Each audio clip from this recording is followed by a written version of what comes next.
8 de la noche con 23 minutos aquí en nuestro país, 1 de la mañana con 23 minutos en Ucrania, y los últimos reportes indican que hay columnas de tanques rusos que avanzan hacia la capital de Ucrania, Kiev. Vamos a mostrar el mapa para poder analizar y complementar, ¿cierto?, con nuestro analista Hugo Harvey. Hugo, aquí está el mapa, ¿cierto?, de Ucrania. Conversábamos recién con el periodista chileno que estaba en Rumania. Aquí está Rumania, para que nos hagamos una idea, y por este lado hay decenas, decían 500.000 personas que están huyendo hacia Rumania.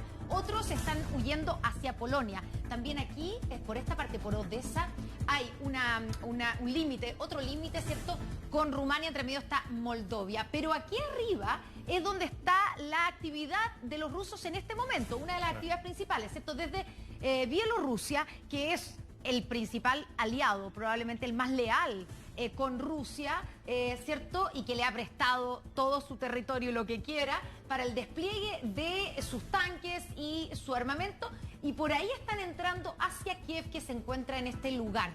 ¿Qué es lo que pasa, Hugo, si es que finalmente se toman los rusos Kiev, que parece ser algo inminente, ¿no? Claro, bueno, si los rusos llegaran a capturar Kiev, ya tendrían dominado casi el conflicto y quedarían a lo mejor algunos combates menores. Pero ya capturando la capital ya se van a deponer al gobierno y seguramente van a articular algunas medidas para que se llamen a elecciones y poder contar con algún partido político que sea pro-ruso. Ahora, lo interesante aquí al ver el mapa, no sé si me permites, que... Sí, por supuesto. Sí, lo interesante de ver el mapa es que acá, como dicen los militares, se hizo una maniobra en línea exterior. Es decir, se rodeó... militar en retiro. Claro, yo soy oficial de ejército en retiro. Así sí. que Entonces, conoces del tema. Claro, se rodeó Ucrania desde la frontera con Rusia, que esta frontera de acá, se rodeó por Bielorrusia y también con la flota del Mar Negro. Por lo tanto, se realizaron los bombardeos a través de esos frentes. Por aire desde allá, Claro, por tierra desde acá y por mar desde el Mar Negro. Y con artillería también. Claro. Con artillería también. Ahora, ese proceso de selección de blanco que se llama targeting es un proceso que dura meses, años. Por lo tanto, esto lo venían planificando ¿desde cuándo? Muy planificado. Yo creo que venían planificando desde la toma de Crimea. O sea, estamos hablando del 2014. Claro, 2014. Ya, y eso, entonces, ¿cómo se explica la respuesta o la reacción de Ucrania, que da la impresión que no estaban preparados, y que la gente, cuando uno conversa con los habitantes de Ucrania, decían, no estábamos esperando, sabíamos que podía venir algún tipo de conflicto, pero en la zona del Donbass, ¿cierto?, que está acá, recordemos. Esta es la zona separatista de las dos provincias donde partió todo esta semana. Pero da la impresión que nadie se había preparado para una invasión completa. Claro, sí. Es sumamente extraño el comportamiento que ha tenido Ucrania. Yo creo que a lo mejor no ha logrado consolidar bien su identidad nacional en todo el territorio, en primer lugar. En segundo lugar, en marzo del año pasado, el presidente emitió una resolución de seguridad nacional donde señaló su intención y voluntad política de retomar Crimea por la fuerza. Y eso despertó las alarmas también en Rusia.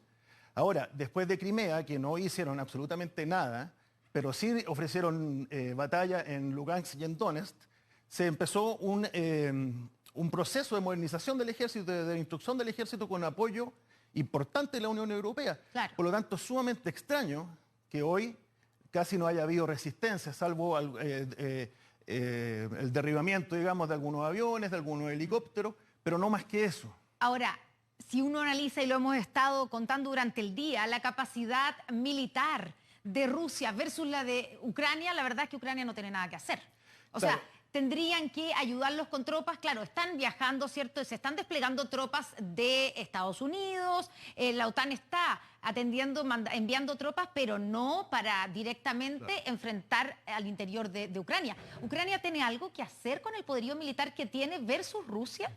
Yo creo que no, y por eso a lo mejor llamaron a los civiles un poco tarde desde mi punto de vista, porque los procesos de movilización son con años de anticipación, y aquí estaba la información de que había una intención política por parte de Putin de realizar algún tipo de incursión. Entonces, yo creo que tiene poco que hacer, salvo que se produzca un tipo de resistencia en poblado, un tipo de resistencia guerrilla, pero yo lo veo sumamente difícil y Dime. Sí, no, estaba pensando que probablemente no haya resistencia, dices tú, claro, en Ucrania. ¿Y qué pasa con el resto del mundo, con la comunidad internacional? ¿No ha sido débil la respuesta de Estados Unidos? Hoy día escuchamos a Joe Biden, que era muy esperado sus palabras, y claro, solo se aumentan más y más sanciones. Claro. Pero eso parece no detener a Vladimir Putin. Claro, o sea, en este tipo de crisis, las sanciones económicas funcionan cuando no se conocen. Es decir, cuando se advierte en privado que va a haber algún tipo de acción punitiva o se va a restar apoyo económico o se va a sancionar desde algún otro punto de vista. ¿Qué es lo que pasa? Que Estados Unidos, el año 2014 y la Unión Europea principalmente, seleccionaron ciertos blancos, se podría decir, que eran personas y entidades financieras a las cuales las bloquearon en el comercio internacional. Eso, lógicamente, preparó a Rusia para poder generar reservas de capital, para poder mover algún tipo de capital, sabiendo que le iban a hacer de nuevo bloquear algunas personas que son cercanas al Kremlin. Entonces se viene preparando y es un costo que debe asumir desde el punto de vista de Putin, que hay gente que dice que quiere recuperar el imperio soviético y hay otros que dicen que simplemente se está viendo acorralado por la OTAN. Claro, porque recordemos que de todo el sector que rodea a Rusia, Ucrania es el único país que no forma parte de la OTAN y por eso no ha habido una reacción militar por parte de los miembros de la OTAN. ¿Qué pasaría? Distinto sería el escenario de que Rusia tratara de aumentar o de extender su afán expansionista hacia países que sí están en la OTAN, como Rumania o como Polonia. Sí. Bueno, Ucrania viene manifestando su intención de ingresar a la OTAN hace mucho tiempo y la OTAN en realidad ha dilatado estos trámites y le ha señalado que por lo menos, antes de la invasión obviamente, le había señalado que en la próxima década iba a ser imposible que formara parte de la OTAN. Entonces, ¿qué es lo que pasa? En este tipo de crisis en relaciones internacionales, no todos tienen los mismos intereses. O sea, hay dos países que tienen sus intereses vitales en juego, que es Rusia y Ucrania. El resto de los países tienen otro tipo de intereses que son sumamente asimétricos y disímiles. Por lo tanto, a medida que se avanza en la Europa occidental, se va difuminando este antagonismo en contra de Rusia. Porque existe una herramienta quizás frente a este drama humano, frente a esta diáspora, frente a todo lo que estamos viendo, se podría aducir el principio de R2P o responsabilidad para proteger. Pero no se ha mencionado.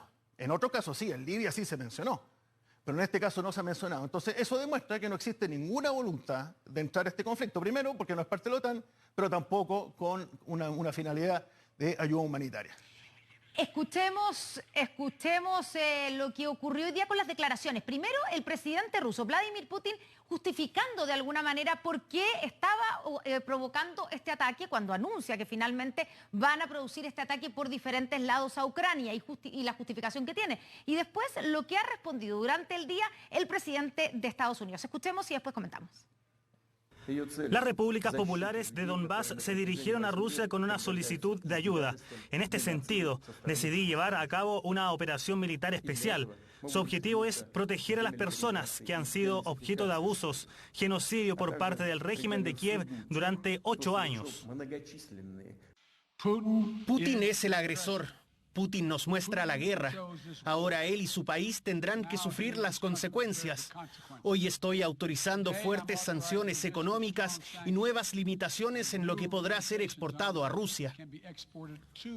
Esto impondrá un costo severo en la economía rusa inmediatamente y de forma trascendental.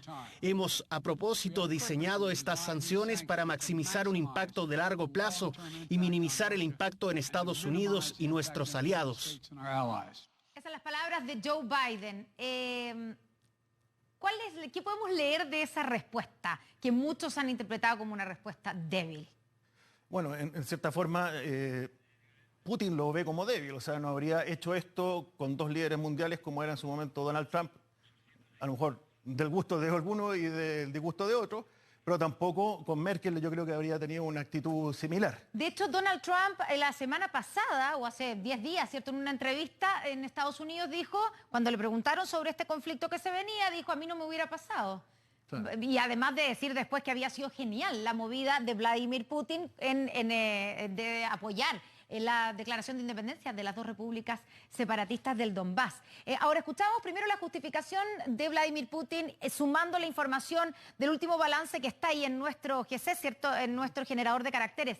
137 soldados ucranianos ya han muerto con esta invasión y esas son las cifras oficiales que tenemos. Uno podría pensar que Ucrania estaba esperando una ayuda mayor y un apoyo un poquito más, de hecho lo ha pedido por parte de la OTAN y por parte de Estados Unidos, ¿no? Sí, yo creo que Ucrania subestimó la voluntad política de Putin. O sea, se sabía que estaba todo planificado, esto se sabe, se sabía que en algún momento tenía algún tipo de intención, pero yo creo que confió más en la comunidad internacional o en el multilateralismo, en la integración y una serie de conceptos que se entremezclan, y también confió en, o subestimó la capacidad de Putin. Ahora, el trabajo que ha hecho Putin, desde mi punto de vista, un trabajo de joyería, porque empezó a trabajar la identidad rusa con tiempo. Repartió pasaportes rusos a los habitantes que estaban en la zona del Donbass. Empezó a generar un discurso de odio, que es el tema del genocidio. Esto se llama las imágenes en relaciones internacionales. Y también él incluso escribió un ensayo de 5.000 palabras que se le repartió a las tropas rusas en diciembre del año pasado, donde habla de la identidad común y la unidad de destino entre Rusia y Ucrania. Y eso es lo que justifica esa declaración de por qué él dice que hace esta invasión, si es para proteger a los propios ucranianos. Claro. De partida estamos enfrente de una nueva generación de operaciones de paz que no conocíamos, y segundo, estamos viendo una operación militar especial, que es un concepto que tampoco conocíamos. Pero sí, él aduce la defensa de sus compatriotas y por eso produce este ataque. Bueno, escuchemos precisamente qué ha pasado con la población, porque a veces nos perdemos, ¿cierto? O nos concentramos solamente en las consecuencias internacionales, en lo que dice un presidente y otro, y después se nos olvida lo que está pasando, el drama humano al interior de Ucrania, lo que está ocurriendo con los propios ucranianos. Escuchemos primero al presidente de Ucrania y después, aparte de las personas que están sufriendo en carne propia ahí en su país esta invasión. Estimados ciudadanos ucranianos, esta mañana el presidente Putin anunció una operación militar especial en Donbass. Rusia llevó a cabo ataques contra nuestra infraestructura militar y nuestros guardias fronterizos, divisiones de guardias fronterizos. En muchas ciudades ucranianas se escucharon explosiones. Hemos introducido la ley marcial en todos los territorios de nuestro país. Hace un minuto tuve una llamada telefónica con el presidente Biden. Los Estados Unidos de América ya han comenzado a reunir apoyo internacional. Hoy se necesita calma de cada uno de ustedes. Si puedes, quédate en casa. Estamos trabajando. El ejército está trabajando. Todo el sector de la seguridad y defensa está trabajando. Estaré en contacto constante con usted, al igual que el Consejo de Seguridad y Defensa Nacional de Ucrania y el Gabinete de Ministros de Ucrania también. Te hablaré pronto. No se asuste, somos fuertes, estamos listos para todo.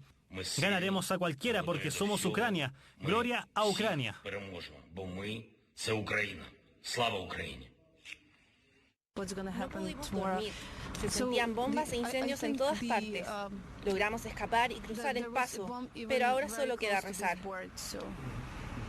Salimos muy temprano por la mañana de la ciudad. No habíamos dormido durante las últimas 2 noches, así que lo habíamos estado observando todo muy de cerca. Creo que hubo informes de que otras ciudades también estaban siendo atacadas, así que supuse que teníamos que salir temprano. Y este siempre fue nuestro plan, para venir aquí. Todos saben lo que está pasando ahora, no hay ninguna sorpresa, no más juegos de adivinanzas. Todos conocen las consecuencias y saben lo que se debe hacer. Solo espero que las bajas civiles, las bajas en general, se disminuyan tanto como pueda ser. Soy de ascendencia ucraniana y ver todo esto para mí es muy devastador. Simplemente no puedo comprender que exista un ser tan malvado. Quiero hacer un llamado a toda nuestra nación, a los hombres de verdad, a los patriotas. Por favor, asegúrese de que sus familias estén seguras y se movilicen. Creo que debemos actuar juntos y dar una respuesta severa a la agresión rusa. Creo que debemos movilizar y repeler a todos los que ingresen a nuestro país. La Federación Rusa no se va a detener. Olvídense de las naciones hermanas. Esto es una puñalada a la espalda que todos los ucranianos esperábamos. Las cosas iban muy mal hace mucho tiempo. Ahora los rusos harán todo lo posible para destruir nuestros hogares, nuestra vida, nuestros sueños y nuestra nación. Pero no vamos a dejar que lo hagan. Nuestros muchachos están luchando por nosotros allá en Ucrania. Estarán bien y vamos a seguir orando por ellos y sus familias. Claro, las declaraciones de las personas que algunos tratando de huir, ¿cierto?, ya de Ucrania. El propio presidente a uno le da la impresión, Hugo, que o está empeñado en minimizar el conflicto y la crisis que se estaba viviendo, o estaba realmente muy confiado? Él dice, acabo de hablar con el presidente de Estados Unidos, están consiguiendo los apoyos, pero la verdad es que Vladimir Putin está a punto de tomar el control de la capital de Ucrania y en términos de respuesta militar no ha pasado nada, claro, con los aliados ni con la OTAN. Sí. Bueno, aquí el presidente se genera un fenómeno que se llama pensamiento grupal primero y después pensamiento individual. Lo que debe estar pasando en este momento por la cabeza del presidente de Ucrania, obviamente lo conoce solamente él. Sin embargo, debe estar primero con mucho temor de lo que va a pasar, por el temor de su gente, cuál va a ser su futuro, y lo otro, que está incomunicado, porque los objetivos que afectaron los bombardeos han sido aquellos objetivos que le restan la capacidad de mando y control al presidente y a las Fuerzas Armadas. Por lo tanto, está absolutamente desinformado de lo que está sucediendo en el terreno. ¿Cuáles son esos blancos? Y tratemos de explicar, Hugo, ¿por qué? ¿Por qué? Porque aquí tenemos, ¿cierto?, el mapa donde han estado, cuáles han sido los blancos y los focos de los ataques rusos. ¿Por qué son esos? O sea, de partida, como dije anteriormente, esto es un proceso de selección de blancos, o targeting en inglés, que lleva tiempo y se determinan nodos claves precisos para afectar. Que en este caso, ya sea porque no quisieron afectarlo directamente, pero hubo errores, parece, en ese proceso, pero sí se afectaron estaciones de radio, aeropuertos, estaciones de mando y control, etcétera.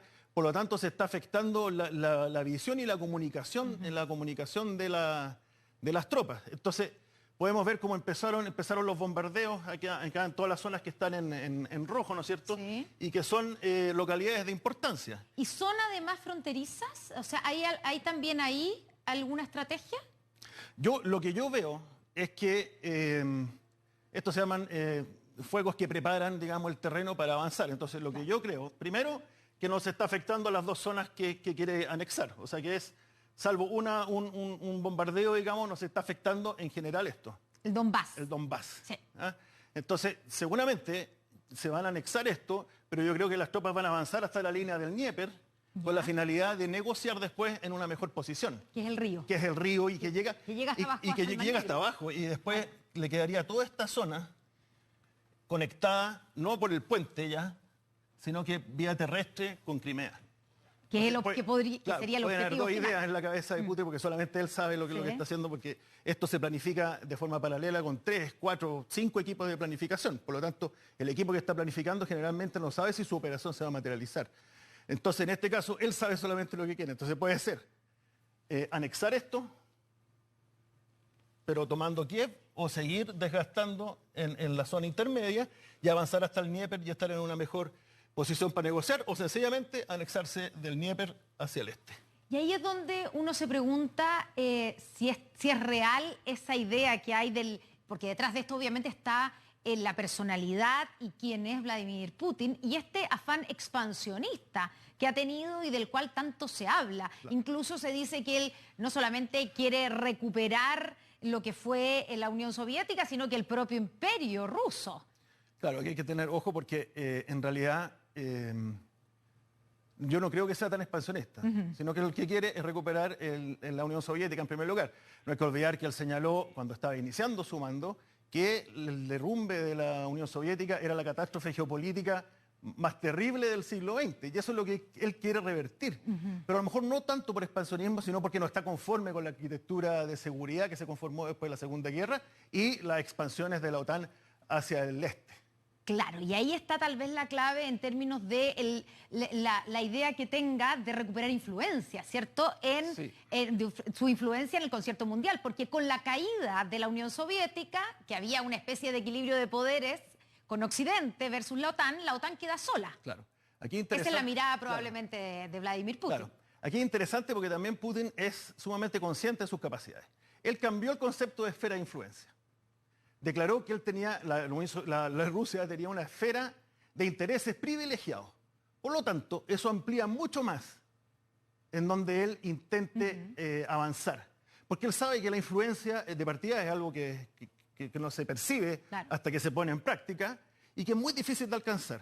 Entonces cambió este concepto, esfera de intereses privilegiados, y él señala que su esfera de intereses privilegiados sobrepasa las fronteras de Rusia y que se superpone con algunas fronteras de la OTAN. Bueno, escuchemos precisamente, he hablado, por supuesto, hoy día el secretario general de la OTAN y también de las Naciones Unidas, Antonio Guterres. Escuchemos a ambos dirigentes y después comentamos. La paz en nuestro continente se ha hecho añicos. Ahora tenemos una guerra en Europa a una escala y de un tipo que pensábamos que pertenecía a la historia. Acabamos de terminar una reunión del Consejo del Atlántico Norte para discutir la situación. Presidente Putin, en nombre de la humanidad, envía a sus soldados de vuelta a Rusia. En nombre de la humanidad, no permita que se desate en Europa la peor guerra desde el cambio de siglo.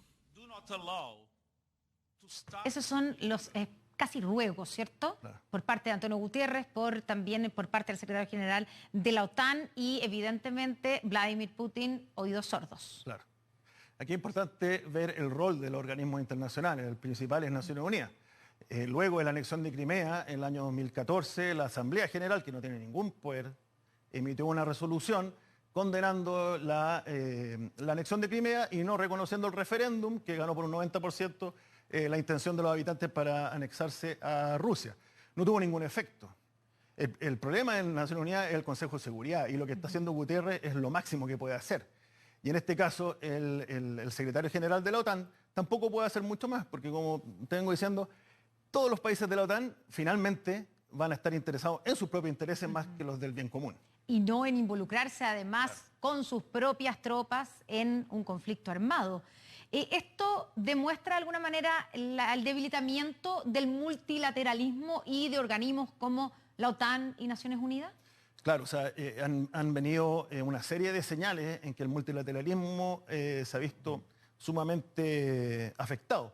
La pandemia, es decir, el hacer vuelos a buscar vacunas completamente en secreto, el retener la fabricación de vacunas o de ciertos medicamentos o de mascarillas.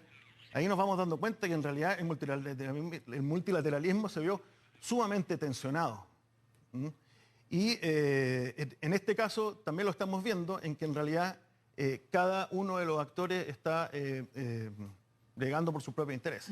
Ahora, no toda la gente al interior de Rusia apoya lo que está haciendo Vladimir Putin. Tenemos imágenes, ¿cierto?, de protestas que se han registrado durante el día de hoy, desde la mañana temprano. Esto es en San Petersburgo, donde se han concentrado principalmente las protestas en contra de la invasión de Ucrania. Y claro, uno no sabe qué tan importantes son este tipo de manifestaciones en contra del poder, pero hay casi 2.000 detenidos en estas manifestaciones. Entonces, ¿tendrá alguna influencia? ¿Le importará, digamos, a Vladimir Putin? ¿Tendrá alguna repercusión el que los rusos salgan a la calle a protestar en contra de la medida? Yo creo que no tiene ninguna incidencia porque en términos generales la población de Rusia por amplia mayoría apoya lo que está haciendo Putin. Ellos tienen una identidad imperialista y la identidad que ha fomentado Putin ha ido en ese sentido. Incluso Putin no habla de ideologías, no sé si alguien se puede notar, sino que habla de identidad, de sentido común, digamos, de unidad de esfuerzo. Entonces tiene aglutinada a la población y lo que vemos ahí son manifestantes que pueden correr la misma suerte de Navalny, entonces son valientes, etcétera, pero no creo que tengan influencia. A diferencia de lo que pasa en Estados Unidos, que en las últimas encuestas han dicho que les da mucha pena lo que está pasando en Ucrania, la opinión pública, pero que no están dispuestos a que los jóvenes vayan a estar en una guerra que no les corresponde. Exactamente, cómo ha sido en las últimas incursiones, ¿cierto? Las últimas, estoy pensando en la invasión a Irak por parte de Estados Unidos y todo lo que costó que las tropas salieran de ese país. Entonces, por eso también vemos con mucha reticencia a un gobierno como el de Estados Unidos a involucrarse con tropas. Y lo otro que Estados Unidos ya no tiene la capacidad para operar en más de un frente, digamos. O sea, está involucrado en otros frentes. Y por eso que cuando asumió Biden, al mes después sacó una estrategia de seguridad interina. Todos los gobiernos de Estados Unidos sacan su estrategia de seguridad después de un año en el poder. Él, después de un mes, ya había sacado su estrategia de seguridad y en vez de America First, empezó a hacer Diplomacy First y señalaba que no puede actuar Estados Unidos solo, sino que necesita del organismo internacional y necesita de los aliados. Bueno, las reacciones de los líderes europeos, el presidente francés, ¿cierto?, Emmanuel Macron, y también Boris Johnson, que fue bastante duro, al menos en sus palabras. Escuchemos lo que dijeron ambos hoy día. Anoche, Rusia inició un ataque militar masivo contra Ucrania. Esta elección deliberada va en contra de todos los compromisos asumidos por las autoridades rusas. Es una violación a la Carta de las Naciones Unidas y de los principios fundacionales del orden europeo e internacional. En este desafío, Francia está del lado de Ucrania.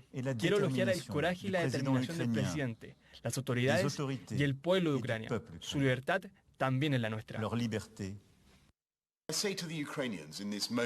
Les digo a los ucranianos en este momento de agonía, estamos con ustedes. Estamos orando por ustedes, sus familias, y estamos de su lado. Y si los próximos meses son sombríos y la llama de la libertad se apaga, sé que volverá a prender en Ucrania, porque a pesar de todas sus bombas, tanques y misiles, no creo que el dictador ruso alguna vez domine el sentimiento nacional de los ucranianos y su creencia apasionada de que su país debería ser libre.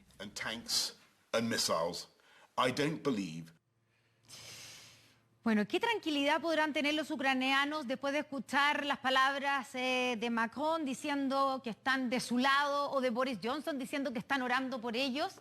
Probablemente de poco les sirve, ¿o no? Cuando tienen a las tropas rusas entrando por todos los frentes. Claro, es sumamente compleja la situación de la población y que es el principal drama, digamos, que es el drama humano que dejan todo este tipo de conflictos, sobre todo que hemos visto que no han sido tan certeros los bombardeos quirúrgicos que dice Vladimir Putin que está desarrollando. Entonces yo creo que, claro, la población va a estar en una indefensión, en una diáspora o en ir a países limítrofes, ver algún tipo de solución, pero no toda la gente se va a ir, algunas que van a permanecer, y ese es el principal problema que veo yo. Claro, y también incluso creo que fue Macron el que habló de Vladimir Putin como un dictador. O sea, en términos de palabras y de retórica, hay una condena absoluta. En eso no hay dudas, no hay dobles lecturas. Hay una condena absoluta a lo que está haciendo Vladimir Putin. Se ha hablado de él como un dictador. Están claramente todos del lado de Ucrania, pero no han pasado de las palabras. Bueno, las sanciones, pero evidentemente las sanciones no ha sido una medida efectiva para detener a Vladimir Putin, Hugo. Claro, no en ningún caso ha sido una medida efectiva. Yo creo que Rusia tenía absolutamente considerado pagar el costo de estas sanciones económicas, y hay otra variable que a lo mejor no la hemos mencionado, que opera en este caso en Francia y en el Reino Unido, que en el Reino Unido están las fiestas COVID.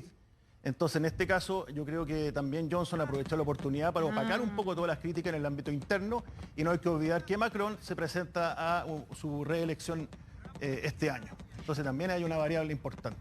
Siempre, claro, siempre hay que mirar también qué es lo que está ocurriendo al interior de cada uno de los países para explicarse cuáles son las estrategias. Escuchábamos por parte de las reacciones el traslado de tropas de Estados Unidos a Europa y al sector, ¿cierto?, de Ucrania. ¿Qué debiéramos esperar de esas tropas? ¿A qué van? ¿Su presencia sería disuasiva? ¿O podríamos esperar que ingresaran y enfrentaran a las tropas rusas? ¿O eso está completamente descartado? Yo lo que veo esto, nunca se puede descartar nada, sobre todo cuando hay personas que están operando los sistemas y sobre todo que están tomando las decisiones. Sin embargo, yo creo que esas tropas buscan hacer presión para poder, en cierta forma, disuadir que continúe Putin, o por lo menos que no se involucre con algún país de la OTAN. Pero no veo una intención política de parte de Estados Unidos de participar en este conflicto, primero porque no tiene por qué, porque es la OTAN, el cedeo a la OTAN, el artículo 5 de la OTAN obliga que tenga que actuar. Y como digo, hay una herramienta que sería la responsabilidad de proteger, que a lo mejor daría pie para por lo menos evacuar a gente, pero ni siquiera quieren entrar a Ucrania. Hugo, hay un país y una potencia que, claro, no la hemos visto porque se ha mantenido al margen, de hecho ni siquiera ha condenado la invasión, que es China. Y ahí uno dice, ¿y por qué China se ha mantenido tan al margen? ¿Es porque ellos también podrían estar pensando en una acción parecida? Estoy pensando, esto podría dar un tal vez mal ejemplo a países como China, que reivindican, por ejemplo, Taiwán como parte suya, y uno podría pensar, bueno, si Putin va por Ucrania, ¿podríamos ver que China vaya por Taiwán? Claro, yo creo que China está observando con detenimiento y muy de cerca este conflicto, sin involucrarse, sin apoyar y sin condenar, pero lo está observando de manera cercana porque siempre son buenos los ejemplos. Y en este caso, ejemplos históricos de anexiones, de intervenciones de potencia, la Guerra Fría estuvo lleno de eso. En América Latina por parte de Estados Unidos y Hungría el 56, Checoslovaquia el 68, son ejemplos de aquello. Entonces, China está viendo cómo se comporta este orden mundial en caso de que ocurra una situación así, porque él también está viendo. Y lo otro que tampoco quiere apoyar tanto las acciones que está realizando Rusia con sus connacionales que se supone que están en el Donbass, ¿sí? Porque él también tiene problemas secesionistas.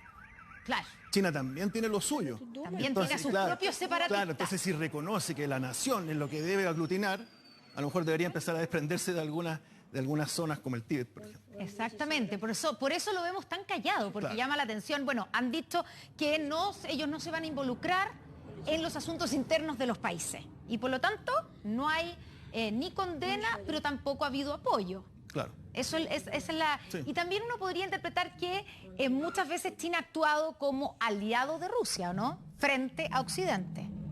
Claro, o sea, lo que pasa es que esa alianza es una alianza coyuntural y oportunista, porque no tienen nada en común.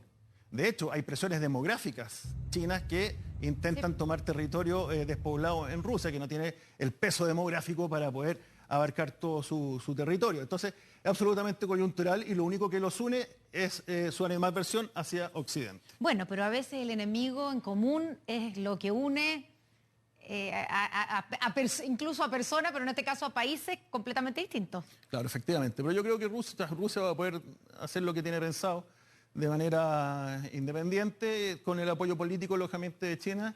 Y el otro factor que estábamos viendo, que hoy en día está tan interconectado el comercio mundial, que las sanciones más punitivas la sanción económica más punitiva en contra de Rusia tendría que tener el beneplácito de China también. Veíamos y escuchábamos que tal vez una de las medidas más duras en términos diplomáticos ha sido de Canadá, ¿no? Que retiró a su embajador de Rusia, algo que no han hecho los demás países.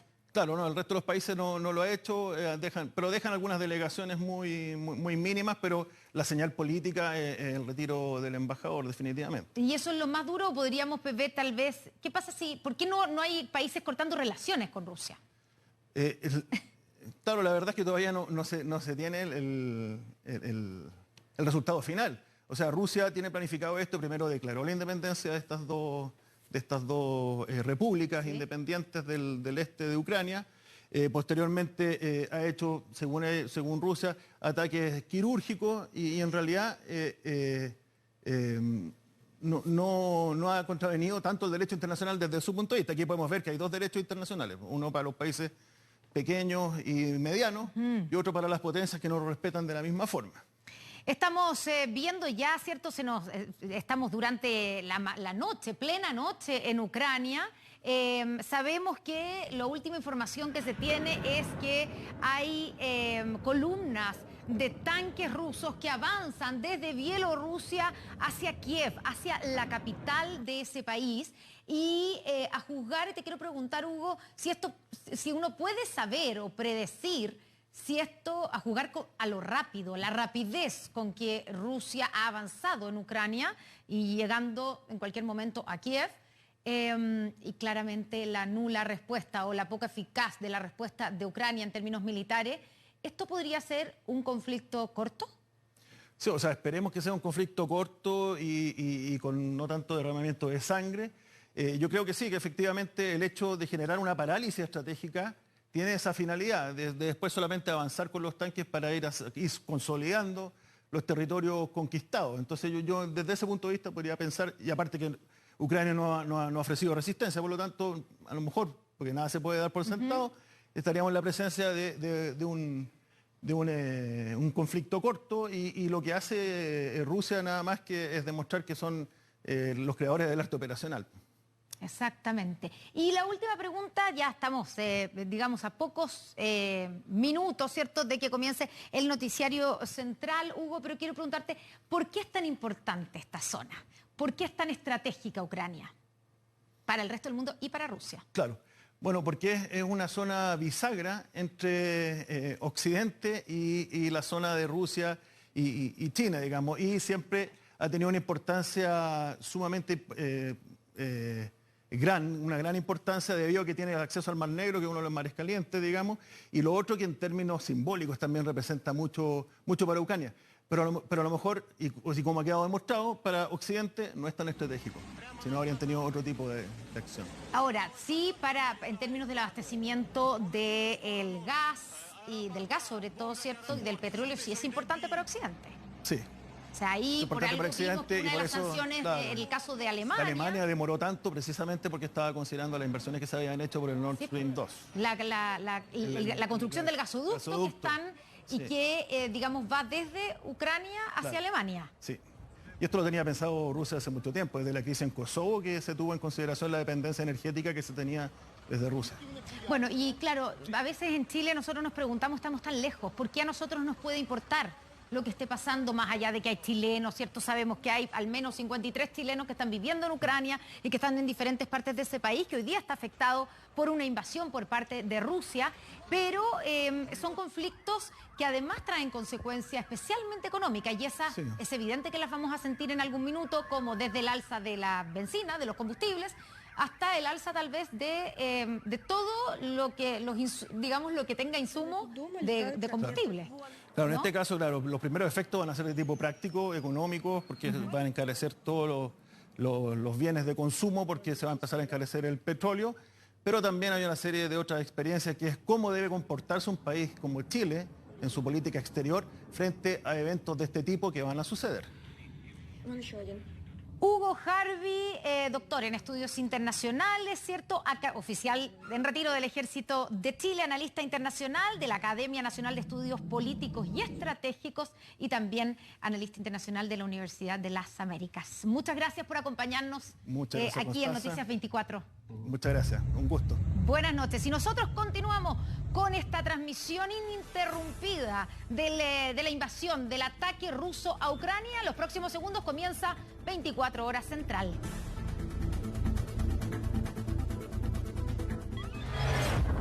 Con el auspicio de Momento de Hablar, Sodimac.